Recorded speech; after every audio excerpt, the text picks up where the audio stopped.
Welcome back after the break you are watching good morning with NTV Houston and definitely अगर आपने हमारी NTV की official app download नहीं की है तो सबसे पहले अपने सेल फोन को निकालिए, चाहे आपके पास एंड्रॉयड हो या आईओएस हो, एनटीवी की ऐप सबसे पहले डाउनलोड कीजिए. You can watch these amazing and new movies on our app absolutely free and definitely उसके ऊपर जो different content है, not only the morning shows and news, you can watch all of them on this app.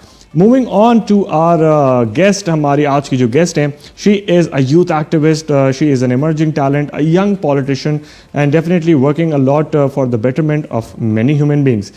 हम उनसे आज बात करने वाले हैं regarding this online culture of education which is prevailing around the world.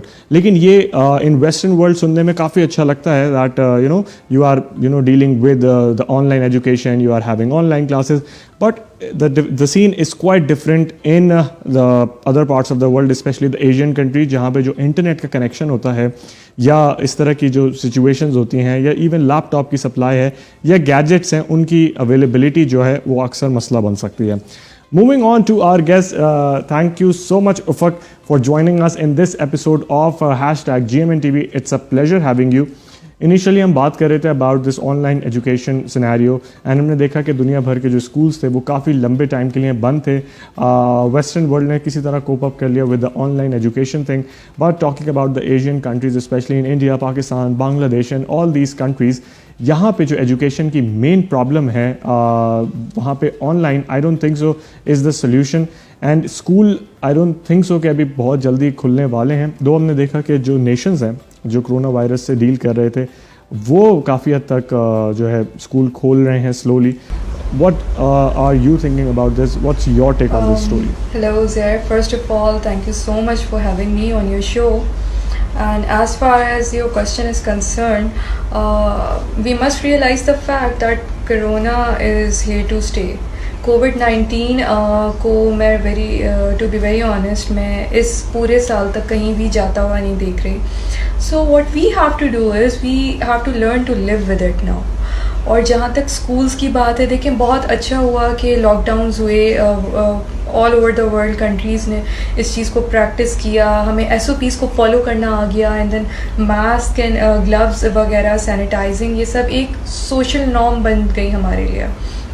So now जब हम सब कुछ सीख चुके हैं कोरोना के साथ रहना, सो अब हमें चाहिए कि स्लोली हम अपनी लाइफ के साथ मूव ऑन करें. जहाँ तक स्कूल की बात है, देखें दुनिया के काफ़ी हिस्सों में स्कूल्स रीओपन होना शुरू हो गए हैं, क्योंकि देखिए हमारे बच्चों की जो एजुकेशन थी वो बहुत ज़्यादा कॉम्प्रोमाइज़ हो रही थी. और एक साल तक अगर उन्हें घर में रखा जाता या इनफैक्ट होम स्कूलिंग भी होती. और जहाँ तक ऑनलाइन एजुकेशन की भी बात है तो दुनिया के सब ममालिक में इतनी अच्छी सहूलियात नहीं है इंटरनेट के हवाले से.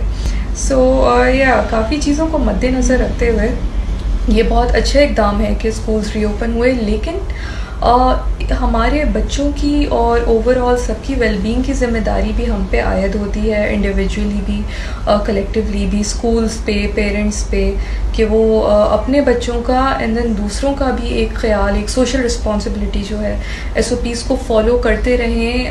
क्योंकि देखिए हमें ये जो आफत आई है पूरी दुनिया पे, इसके साथ अब हम रहना सीख रहे हैं और इसी तरह हमें अपनी लाइफ अब कंटिन्यू करनी पड़ेगी.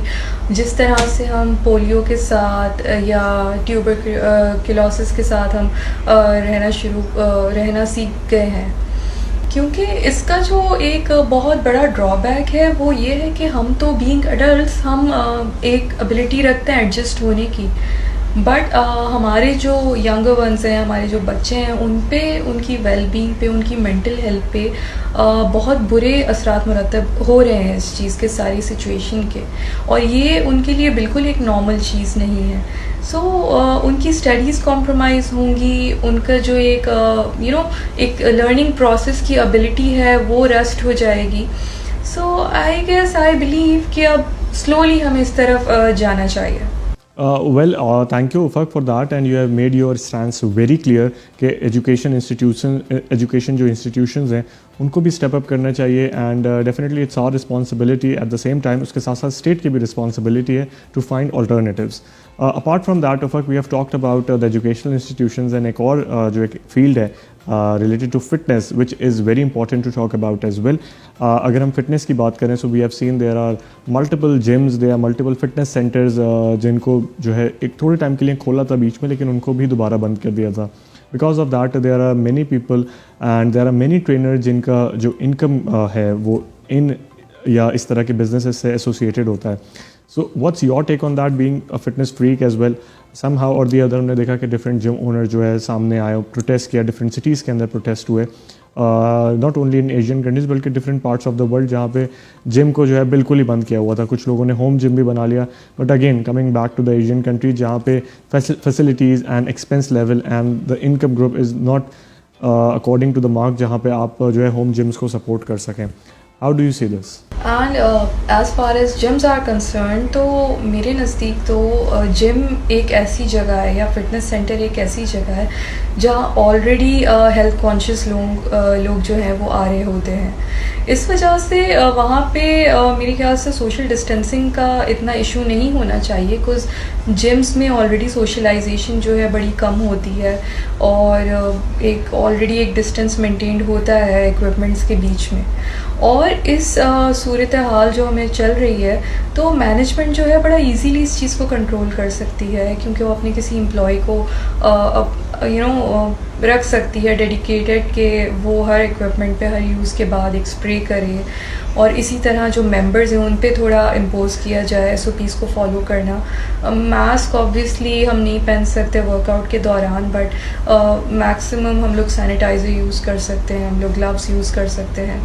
सो या अब जिम्स को भी रीओपन होना चाहिए. और मैंने देखा अभी हाल ही में यूरोप में जिम्स ओपन होना शुरू हुए, और पर्सनली क्योंकि मेरा भी आना जाना रहता है and I am into fitness, तो इस वजह से मुझे भी पर्सनली फ़ील हो रहा है, क्योंकि अब लोग घर में रह के फ्रस्ट्रेटेड हो रहे हैं और कोई एस्केप नहीं है, कोई वे आउट नहीं है लोगों के पास. तो ओवरऑल हम सबकी प्रोडक्टिविटी और हेल्थ भी जो है, हम लोगों का इम्यून सिस्टम, उस पर काफ़ी फ़र्क पड़ रहा है. इस वजह से जिम सबसे इजी कह लें या सबसे कन्वीनियंट जगह है SOPs फॉलो करने के लिए भी और डिस्टेंसिंग के लिए भी, प्रोवाइडेड के ख़याल हम सब अपनी ज़िम्मेदारी का एहसास करते हुए हर चीज़ को फॉलो करें. Ufaq, after the first quarter of 2020 हमने ये देखा कि जो लैविश वेडिंग्स थी वो देखने को नहीं मिली. There were different marriage halls, there were different banquets, या इस तरह के जो तमाम सेंटर्स थे जो इन लैविश वेडिंग्स को कैटर करते थे वो काफ़ी लॉसेस में गए.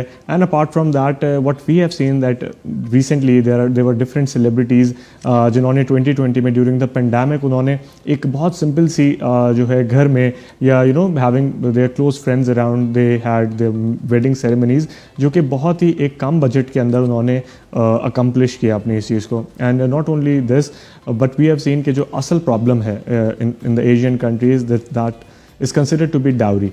Many people don't talk about that, लेकिन जो डाउरी की जो मेन प्रॉब्लम है इसमें सम हाउ और दी अदर ये जो लैविश वेडिंग्स होती हैं, जो लैविश खाने होते हैं, there are in fact wedding loans in different countries as well, जहाँ पे बाकायदा बैंकों से लोन लिया जाता है to have these weddings done to accommodate these hundreds and thousands of people to come at your wedding and you entertain them definitely.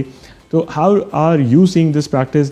Somehow or the other लगता है उफ़क़ के बर्डन कम हुआ है कुछ पेरेंट्स का, and during this pandemic this is something that could be taken a bit forward as well. जब ये pandemic end भी हो जाएगा इस चीज़ को लोग फॉलो करेंगे बाद में भी. देखें Uzair, as far as dowry is concern, ये तो ऑलरेडी हमारे कल्चर का एक बड़ा स्टिग्मा है जो कि नस्ल दर नस्ल ये चीज़ चलती भी आ रही है, और हम चाह के भी इस चीज़ को ख़त्म नहीं कर पाते, क्योंकि एक जो नॉर्म बन चुका है एक इज़्ज़त का या एक जो गिफ्ट का कॉन्सेप्ट है. एंड आई वुड से कि कल्चर, मैंने हमेशा कल्चर को रिलीजन से ज़्यादा स्ट्रॉन्ग देखा है, उसका जो इम्पैक्ट है हमारे रिलीजन में. तो आई डोंट थिंक कि डाउरी का इतना कोई एहतमाम है, लेकिन क्योंकि हम एक कल्चर को फॉलो करते हुए आ रहे हैं, और अफसोस की बात है कि इस वजह से कितनी लड़कियों की शादियां नहीं हो पाती, सफ़ेद पोश लोग होते हैं. तो जहाँ तक ये जो एक नया ट्रेंड जो कि बहुत अच्छी बात है, हमने देखा कोविड के दौरान मिनिमलिस्टिक लाइफस्टाइल की तरफ हम गए, और हमने लिमिटेड गेस्ट के साथ और बड़ी इंटीमेट सी वेडिंग्स हमने देखी घर में होते हुए, जो कि बड़ी अच्छी भी लगी और ख़ुशी के साथ और सिंप्लिसिटी के साथ मामलात हो रहे हैं लोगों के। तो ये एक तरह से आप देखें कि ये एक ब्लेसिंग इन डिस्गाइज है उन लोगों के लिए जो सफ़ेद पोश हैं, जिनको मसले मसाइल दरपेश हो रहे थे। और चूँकि अब ये चीज़ बहुत अच्छे अच्छे सेलिब्रिटीज़ ने भी इस चीज़ का ट्रेंड सेट किया। हाल ही में हमारे एक सिंगर हैं बहुत अच्छे मुल्क के हमारे हारून, उन्होंने भी बड़ी एक मिनिमलिस्टिक सी और बड़ी क्यूट सी वेडिंग उनकी हुई, और इसी तरह और भी सेलिब्रिटीज़ हैं। सो आई गेस जब ये लोग कर सकते हैं तो हम सबको फॉलो करना चाहिए, क्योंकि ये तो बड़ी एक अच्छी बात है, बड़ी खुशाइन बात है। एंड बीइंग एन एक्टिविस्ट, जैसा आपने जिक्र किया, मेरे पास आए दिन इस तरह के केसेस आते हैं जहाँ पे हेल्प मांगी जाती है या जहाँ बड़ा डिग्रेड किया जाता है लड़की की फैमिली को, जस्ट फॉर द रीज़न कि वो लोग अफोर्ड नहीं कर सकते डाउरी और ये सारे मामला। तो इस बुत को हमें अब तोड़ना चाहिए, और क्योंकि एक अच्छी चीज़, एक अच्छी रवायत चल चुकी है, और इस बुरे वक्त में या इस बीमारी की वजह से तो मैं फिर वही कहूँगी कि ये एक ब्लेसिंग इन डिस्गाइज है। So yeah. For sure, thank you so much, Ufaq, and definitely this is something that should be followed. In fact, बल्कि ये एक enforcement के ज़रिए इसको बल्कि follow करवाना भी चाहिए लोगों को. But in the end, Ufaq, एक being a politician yourself and you were associated to a political party, तो ये वाला question आप ज़्यादा अच्छा आंसर कर सकते हैं that during this pandemic, जिसके बहुत सारे positive outcomes थे, एक जो पॉजिटिव आउटकम जो मैंने ऑब्जर्व किया वो ये था that I haven't seen many protest going on around the world. हम कहीं की भी बात करें, चाहे वो यूनाइटेड स्टेट्स हो, दो यहाँ पे भी एक ब्लैक लाइव्स मैटर वाला एक जो सीन था वो बहुत ज़्यादा जो है आगे बढ़ा था, and there were many sufferings, there were many losses to the businesses at that time. लेकिन हमने देखा कि प्रोटेस्ट उस लेवल के नहीं हुए, एंड डिफरेंट पॉलिटिशियंस जो हैं वो बाहर नहीं आए, specially in India and Pakistan और इवन बांग्लादेश, जो कि यूजली वो प्रोटेस्ट पे आते थे, एंड जो मोबिलिटी होती थी बिजनेसेस की, इकोनॉमी की, एंड अबाउट एवरीथिंग, चाहे वो रोड्स ब्लॉक करना हो, वो काफ़ी कम देखने को मिला ड्यूरिंग दिस पेंडेमिक। तो जब ये पेंडेमिक पूरी तरह ख़त्म हो जाएगा, सो आर यू ऑब्जर्विंग टॉकिंग एक पॉलिटिशियंस के परस्पेक्टिव से, तो आपको लगता है कि ये चीज़ आगे भी कंटिन्यू रहेगी, क्या ये वापस जैसे ही लोगों को लगेगा कि अब सेफ़ है प्रोटेस्ट करना, धरने देना या इस तरह के सिटिंग्स प्लान करना, ये चीज़ बिल्कुल नॉर्मल रहेगी? Tell us about that. Uzair, इख्तिलाफ़ राय जो है वो तो जमहूरियत का हुस्न कहलाती है, और दुनिया भर में हमें देखने को मिलता है प्रोटेस्ट होते हैं, प्रेशर ग्रुप्स को बाहर आना पड़ता है और अपनी बात मनवाने के लिए। मेरे नज़दीक ऐसा प्रोटेस्ट जिससे किसी को तकलीफ़ हो या मोबिलिटी को तकलीफ़ हो, क्योंकि हम देखते हैं कि कुछ काफ़ी दफ़ा मरीज़ होते हैं, एम्बुलेंस होती हैं, और हमें देखने में भी आया है, हिस्ट्री अगर हम उठा के देखें, कि काफ़ी प्रोटेस्ट के दौरान अमवात भी हुई हैं। सो ये तो एक खुशाइन बात है कि इस केओस के दरमियान या इस जो क्लैमिटी है हमारे ऊपर आई है, इसके दरमियान एक अच्छी बात यही है कि हमें थोड़ा सा एक पॉलिटिकल सिनेरियो में या सोशल सिनेरियो में एक सुकून सा नज़र आया है। और लेकिन देखें, अगर ये कोविड की सिचुएशन इंशाल्लाह जब भी ठीक होती है, और फिर कंसर्न हमारा यही है, जैसा आपने पॉइंट रेस किया कि प्रोटेस्ट होंगे या नहीं होंगे, तो देखें अब अगर ये एक रिवायत बनी है और एक अच्छे अमन के साथ और एक आसानी के साथ हमें रहने को मौका मिला है, तो हमें चाहिए कि बहैसियत कौम इस चीज़ को हम आगे लेके चलें, क्योंकि इस सब में जितना भी ये केओस हुआ, बीमारी आई, कोरोना, इस सब के दौरान एक चीज़ बहुत अच्छी हुई कि हम सबको रिफ़्लेक्ट करने का टाइम मिला, हम सबको सोचने का, अपनी लाइफ चॉइसेस को और हर चीज़ के बारे में हमें सोचने का टाइम मिला है। तो अगर ये ब्लेसिंग इन डिस्गाइज हमें मिली है, तो हमें चाहिए कि इस चीज़ को हम कंटिन्यू करें, और इस बुरे वक्त से हमने जो भी अच्छी चीज़ें सीखी हैं उनको हम अपने साथ लेके चलें, बहैसियत कौम या बहैसियत ह्यूमन काइंड।